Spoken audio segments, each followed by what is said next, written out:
사람에게는요, 좀 이상한 심보가 있어요. 다른 사람이 잘 되면 내가 속상한 거죠. 다른 사람이 잘 되면 같이 기뻐하면 좋은데, 그 앞에서는 잘 됐다, 와 좋겠다 하고 돌아서면 내 마음이 불편한 거죠. 사촌이 밭을 사면 배가 아프다 이렇게 속담으로 만들어져 있는데, 크고 작은 일에 우리가 그럴 때가 있는 거죠. 심리학적으로 그걸 표현하면 상대적 박탈감이라고 그럽니다. 남이 잘 되면 그 사람에 비해서 내 자신이 초라해 보이는 거죠. 저 사람은 저만큼 올라갔고 저만큼 소유했고 저만큼 잘 나가는데 그에 비해서 내 자신이 훨씬 이제 뒤떨어져 보이죠. 그래서 상대적 박탈감 이렇게 표현합니다. 다른 사람이 잘 되면 왠지 속상한 거죠. 우리는 일상에서 이것들을 종종 경험하죠. 본인이 경험하기도 하고 다른 사람이 그렇게 반응한 것을 경험하기도 해요. 그래서 우리는 나에게 좋은 일이 있어도 조심하죠. 가령 그런 거죠. 내가 어딘가에 합격을 했어요. 그래서 너무 기쁜 마음에 그 소식을 나누려고 모임에 갔더니 이 사람도 떨어지고 이 사람도 떨어지고 이 사람도 떨어지고 이 사람도 떨어지고 그래서 다 침울해 있어요. 그럼 내 합격 소식을 전해요? 못 전해요? 말을 못하고 그냥 어떡하니 그러고만 있는 거죠. 내가 그 자리에서 속 없이 나는 합격했어 막 그러면 이제 속 없는 사람 되는 거죠. 그런 우리의 심리가 있는 거죠. 사실 이런 마음은 우리의 욕심에 기인하는 겁니다. 남들보다 더 잘 되고 싶은 욕심, 높아지고 싶은 욕심, 때로는 시기 질투를 하기도 하는 거죠. 저 사람의 저 행복과 저 사람의 기쁨이 나의 것이어야 되는데 하는 이제 그런 것이 있는 거예요. 이게 참 못됐어요. 심지어는 가족 간에도, 여러분 가족 간에도 가족이 잘 되는 것에 대해서 박탈감을 느낄 때가 있어요. 형제지간에 그런 경우가 있죠. 동생이 나보다 잘 됐다거나 형이 나보다 잘 됐으면 좋겠다 그러는데 돌아서면 속상할 때가 있죠. 그런데 나는 왜 이렇게 살까 뭐 이런 거 있잖아요. 부모 자식 간에는 그게 거의 없어요. 자녀가 잘 되면 부모는 마음껏 기뻐하죠. 기뻐해요. 근데 형제 간에는 또 그런 것들이 존재하는 내가 봐요. 그게 다 우리의 욕심에서 나오는 거예요. 그래서 성경은 자족하는 마음이 있으면 경건에 큰 힘이 된다고 그러죠. 자족하는 마음이 있어야 돼요. 내 욕심을 내려놓고 하나님이 내게 주신 것에 대해서 감사하는 마음. 그러면 다른 사람의 기쁨을 함께 나눌 수가 있죠. 우리에게 이 자족하는 마음이 있기를 바랍니다. 항상 감사하며 사는 거죠. 본문은요, 이 본문 이전 말씀에는 양떼를 돌보지 않고 자기 배만 채우는 지도자들에 대해서 책망하는 말씀을 썼어요. 그런데 오늘은요, 양떼를 책망하시죠. 우리는 생각하기에 목자가 문제가 많고 양은 문제가 없다고 생각할 때가 많아요. 그래서 순한 양 이렇게 이야기하잖아요. 그런데 절대 그렇지가 않죠. 목자보다도 양이 문제가 훨씬 많아요. 우리는 다 양 같아서 제 길로 갔거늘 이렇게 돼 있죠. 우리 다 양이어가지고 나 하고 싶은 대로 하고 사는 거예요. 성경을 보더라도 지도자들이 문제가 있는 때가 있지만 이 양들이 문제가 있는 때가 훨씬 많아요. 광야 이스라엘 백성들을 보세요. 끊임없이 원망하고 불평하고 그렇잖아요. 그래서 이 제 갈 길로 가는 양들의 특징 중에 하나가 원망과 불평이죠. 계속해서 원망하죠. 조금만 먹을 것이 없어도 원망하고 물이 없어도 원망하고 조금 불편하면 원망하고 돌아가면 원망하고 불평하죠.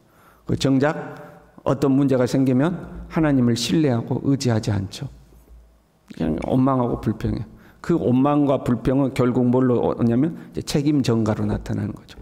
모세 네가 우리를 이렇게 이끌어가지고 모세 너만 아니면 우리가 애굽에서 편하게 살았을 텐데 모세 너가 이래가지고 양들의 특징이죠.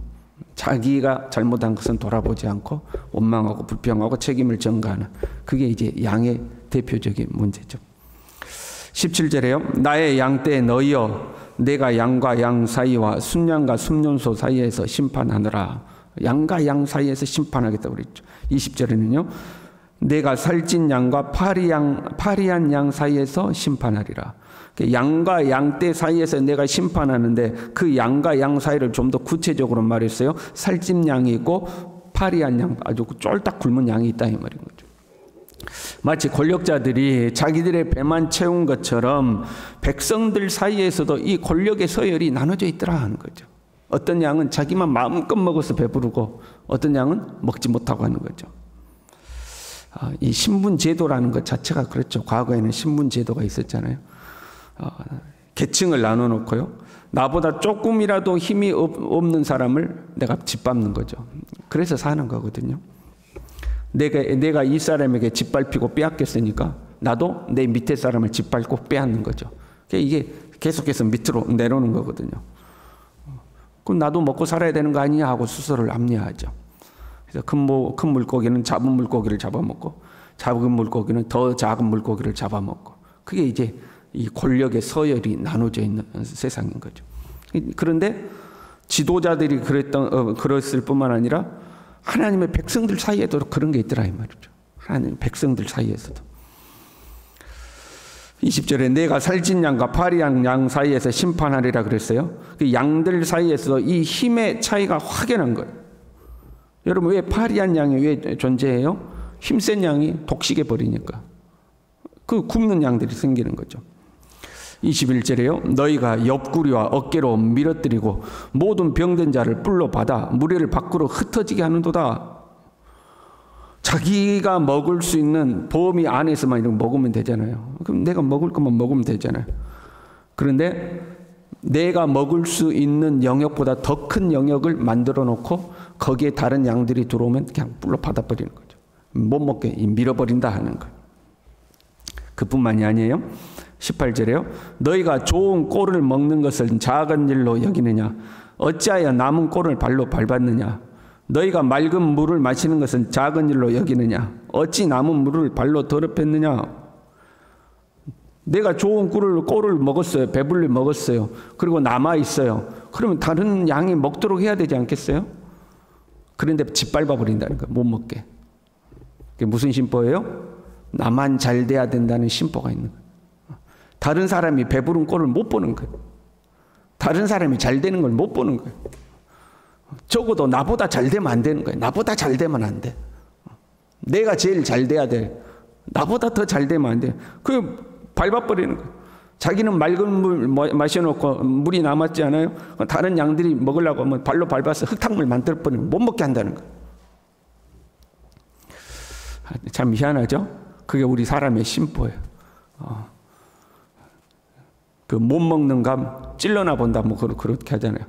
내가 못 먹을 것 같으면 그냥 엎어버리는 거예요. 다른 사람에게 주지를 않는 거죠. 이게 만족이라는 것이요, 상대적일 때가 있는 거예요. 여러분, 내가 30평 살아요. 그런데 나하고 만나는 사람이 20평 살아요. 그럼 저는 상대적으로 만족해요. 그래서 내가 30평 살다가 20평 사는 사람들하고 어울려 다니면 나름대로 만족하고 그 모임에 가면 기쁨이 있어요. 그런데 어느 날부터 40평 사는 사람을 만났어. 그러면 거기 가면 이제 그때부터는 만족이 없어요. 아니 똑같 내 삶의 환경은 안 변했잖아요. 난 동일하게 30평 살잖아요. 그런데 만족이 없는 거죠. 이 상대적인 거죠. 내가 30평 살아요. 20평 사는 사람들하고 어울렸어요. 나 만족하고 살았어요. 그런데 어느 날 20평 사는 사람이 25평으로 옮겼어요. 그리고 좀 지나니까 30평 계약했어요. 그럼 내 기분이 어때요? 위기감을 느껴요. 수준이 같아지네. 저 사람하고 나하고 수준이 같아지네. 위기감을 느껴요. 난 40평 가야 되는 거 아니냐? 이런 생각을 하는 거죠. 그 사람의 심보가 그런 거예요. 그래서 다른 사람이 나하고 동등한 수준으로 올라오는 것을 못 봐줘요. 그게 짓밟아 버린다는 거죠. 왜? 나의 만족도를 위해서. 그래서 내가 먹고 남은 것을 나누면 좋은데 못 먹게 짓밟아 버린 거예요. 어깨로 들이받고 내 영역에 못 들어오게 들이받는다는 거죠. 세상에서만 그런 것이 아니라 교회 안에서도 그러더라 하는 거예요. 교회 안에서도. 우리가 신앙생활을 오래 하는 것은요, 참으로 영광스러운 것이고 하나님께 감사할 일이고 또 우리가 서로 칭찬해야 될 일이에요. 그러나 신앙생활을 오래 했다고 해서 내가 다른 사람보다 모든 것에 뛰어나야 하고 모든 것을 주도해 가야 하는 것은 아니에요. 먼저 된 자가 나중될 수도 있고 나중된 자가 먼저 될 수도 있는 거예요. 누군가가 나보다 헌신하는데 나보다 더 열심히 헌신하고 어떤 일을 처리하는데 나보다 더 잘할 수도 있는 거예요. 그러면 우리는 박수를 쳐줘야 돼. 왜? 하나님의 영광을 위해서. 우리가 힘을 앞에서 주님의 일을 하는 거잖아요. 그런데 우리 안에 이 못된 심보가 있는 거죠. 나보다 더 잘할 것 같으면 시기하죠. 질투하죠. 시기 질투해서 끝나고 상대적 박탈감에서 끝나면 좋은데 이제 그 사람이 맡아서 하는 일이 잘 못되도록 자꾸 이렇게 태클을 걸죠. 자꾸 받는 거예요. 왜? 내가 칭찬받고 인정받는 높은 자리에 있어야 되니까. 남들이 열심히 하는 건 좋은데 나보다 뛰어나면 안 되는 거예요. 남들이 어떤 일을 잘 처리하면 좋은데 나보다 더 잘하면 안 되는 거예요. 우리 그 꼴을 못 보는 거죠. 그래서 사울이 백성들이 다윗에게 다윗은 만만이요 사울은 천천히라고 그럴 때 그걸 못 봐주는 거죠. 야, 나보다 더 뛰어난 장수를 내가 데리고 있다 그러면 될 텐데 그걸 못 봐주는 거죠. 그래서 성도 간에 갈등이 생기는 거죠.